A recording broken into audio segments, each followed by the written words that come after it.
warahmatullahi wabarakatuh. Halo teman-teman semuanya, selamat pagi dan salam sejahtera bagi kita semua. Pertama-tama adalah kita panjatkan puji dan syukur kehadirat Tuhan Yang Maha Esa sehingga kita dapat berkumpul di tempat ini dalam keadaan sehat. Sebelumnya, perkenalkan, nama saya Risma Yanti, mahasiswa Universitas Terbuka dengan Prodi Ilmu Komunikasi. Pada kesempatan berharga ini, saya akan menyampaikan sebuah pidato yang sudah tidak asing lagi di telinga kita, yaitu fenomena alay di kalangan anak muda.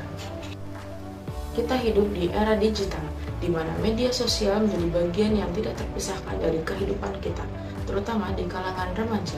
Remaja secara konsisten menggunakan media sosial dan seringkali menggunakan bahasa alay dalam percakapan sehari-hari mereka, terutama ketika mereka berkomunikasi dengan teman sebayanya. Lalu, apa itu bahasa alay?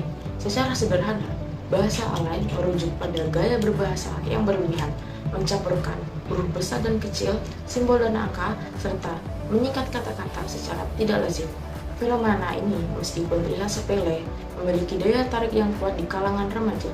Oleh karena itu, tujuan utama pidato saya hari ini untuk mengetahui fenomena daya tarik bahasa alay dalam komunikasi di kalangan remaja terhadap penggunaan media sosial.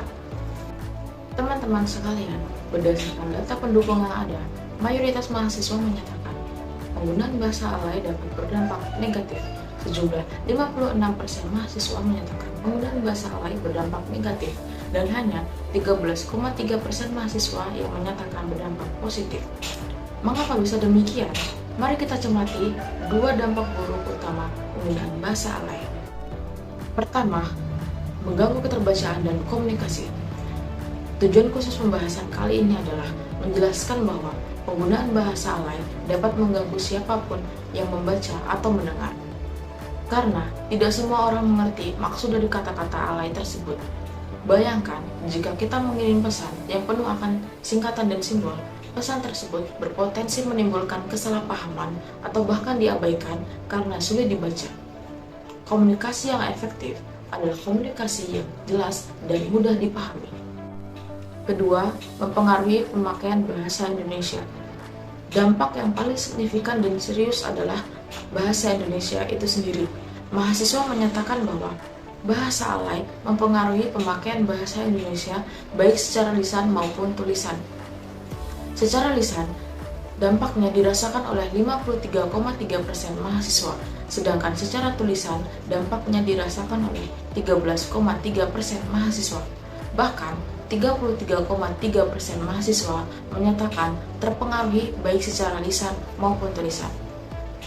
Bahasa alay yang sering digunakan dalam konteks informal jika tidak dibatasi akan merusak tata bahasa dan ejaan baku, serta mengikis kecintaan kita terhadap bahasa nasional.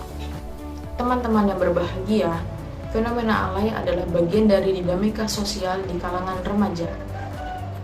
Namun, sebagai generasi muda yang merupakan pilar masa depan bangsa, kita memiliki tanggung jawab yang besar untuk menjaga bahasa Indonesia sebagai identitas nasional kita. Kita boleh kreatif dalam berkomunikasi, tetapi mari kita utamakan kejelasan dan kesantunan berbahasa. Kita boleh menggunakan bahasa alay untuk bersenang-senang di kalangan teman sebaya kita, tetapi mari kita selalu ingat untuk menggunakan bahasa Indonesia yang baik dan benar di ruang publik, formal, dan akademik. Mari kita jaga bahasa Indonesia agar martabatnya tidak luntur di tengah derasnya arus komunikasi media sosial.